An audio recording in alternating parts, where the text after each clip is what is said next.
Hello.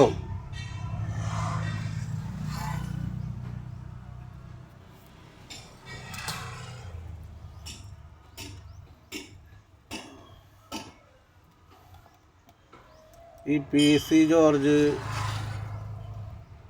എല്ലാവരോടും, മുസ്ലിങ്ങളെല്ലാവരോടും പാകിസ്ഥാനിലേക്ക് പോകാൻ പറയും. നാളെ ഇയാളോട് വത്തിക്കാനിലേക്ക് പോകാൻ പറയില്ലേ? നാളെ ആൾക്കാരോട് പറയില്ലേ വത്തിക്കാനിലേക്ക് പോകാൻ എല്ലാവരും? ഇന്ത്യ മഹാരാജ് എന്ന് പറഞ്ഞു കഴിഞ്ഞാൽ എല്ലാവരും ഉൾക്കൊണ്ടിട്ടുള്ള ഒരു രാഷ്ട്രമാണ് ഇന്ത്യ മഹാരാജ്യം. അതിൽ നിന്നും കണ്ട് ഒരു വ്യക്തി മാത്രം മുസ്ലിങ്ങളോട് പാകിസ്ഥാനിലേക്ക് പോകും. ഇവിടെ ആരും വേണ്ട, പോടേ.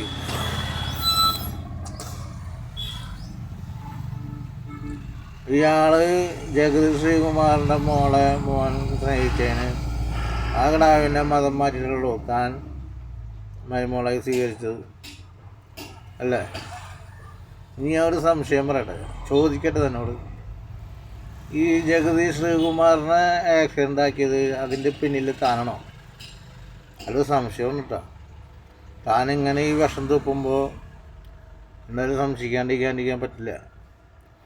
ഓടിച്ചാടി നടന്നതാണ് ജഗതി ശ്രീകുമാർ.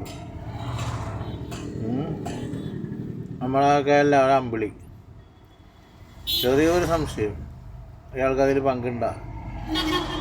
അല്ല, ഇങ്ങനെ വിഷം തുപ്പണ ആൾക്കാരെ പറയാൻ പറ്റില്ല.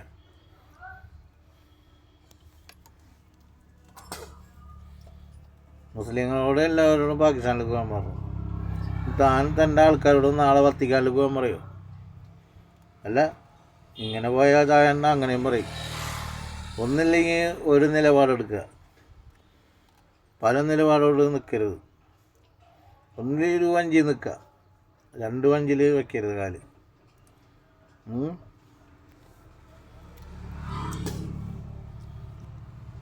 ഞാൻ എൻ്റെ അഭിപ്രായം പറഞ്ഞാട്ടാ.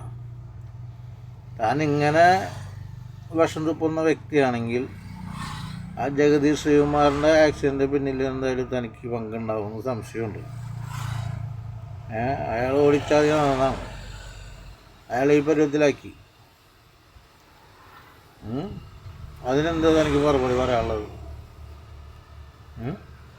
താനീ എല്ലാ കാര്യവും ഇങ്ങനെ വെറുതെ വിളിച്ചു ഉള്ള വില കളഞ്ഞില്ലേ?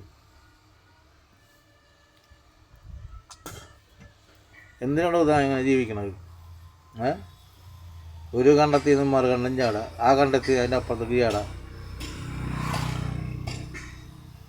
ഒന്നാണാവില്ല തനിക്ക് ഇല്ലേ? താൻ ഒരു പൊതുപ്രവർത്തനമല്ലടോ, ഇങ്ങനെയാണോ പെരുമാറേണ്ടത്? കഷ്ടം. അന്ന് ജയിപ്പിച്ചു വിട്ട ആൾക്കാരോടാണ് സാധാവും. അത് ജയിപ്പിച്ച് വിട്ടല്ല.